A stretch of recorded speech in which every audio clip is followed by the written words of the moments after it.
各位观众好，那我们是台湾三轴科技公司。那我们在这个 Timtos 的这个工具机展会上呢，我们展出一系列的这个雷射雕刻啦、切割、焊接机。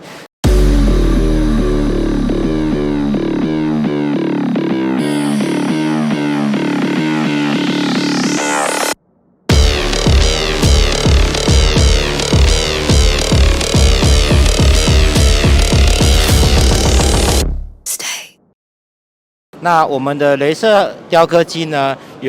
目前展出有3大类有紫光雷射，然后 CO2 雷射，然后还有光纤雷射，这个都是广泛在这个产业中被大量应用的。那除此之外，我们也针对这个客户的制程，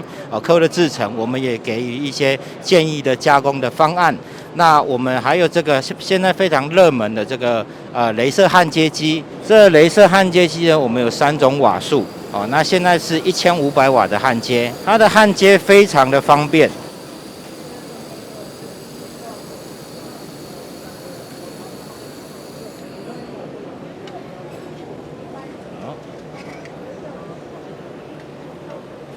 它焊接出来的效果非常漂亮，因为它是有一点半数控的这个物理的移动，所以说它焊出来的均匀度非常的好。那雷射焊接呢，其实就是解决目前台湾大量缺乏这个焊接，应该说工艺好的这个焊接工的这个问题。所以说雷射焊接的好处就是说，工读生或是短期工，它都能很快速的利用雷射焊接来执行焊接的工作。那我们有3种不同的瓦数，就是针对这个厚度的选择。那目前今年我们推出的这个双进料，那可以让这个填料量更饱满，那厚度也可以再更加厚。那这一次呢，我们也有针对这个烟尘过滤器这个也是我们公司自行开发的这个烟尘过滤器。因为任何加工它都有所谓的污染，很多业者都对于加工这部分只选择机器，而忽略了它加工所排放的这些污染的解决方案。那我们公司也有针对每个制程所提供的这个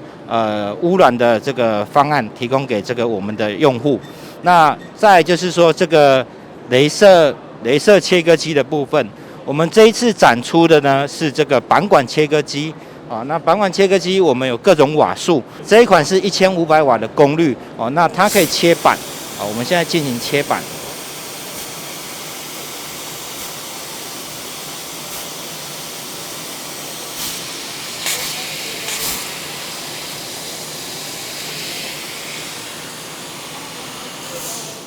好，光纤雷射呢，它的切割效率非常的好，而且快速。那它的切割面呢非常的好基本上不会有这个毛边的，所以适合一些精密的金属加工那这一台呢，它还有所谓的切管的部分因为在台湾的这个场地有限的情况下，板管切割机的这个复合机很适合很多厂房因为机器每一个功能就要一部大设备的话，这个很占地方。那我们也有比较大型的这个加工范围更大的可以到25米的长距离。那雷射瓦数我们已经开始在销售2万瓦这种大功率。所以说对于雷射加工有兴趣的这个客户们，可以主动跟我们联络我们是台湾三轴科技公司我是洪副总那欢迎跟我们联络。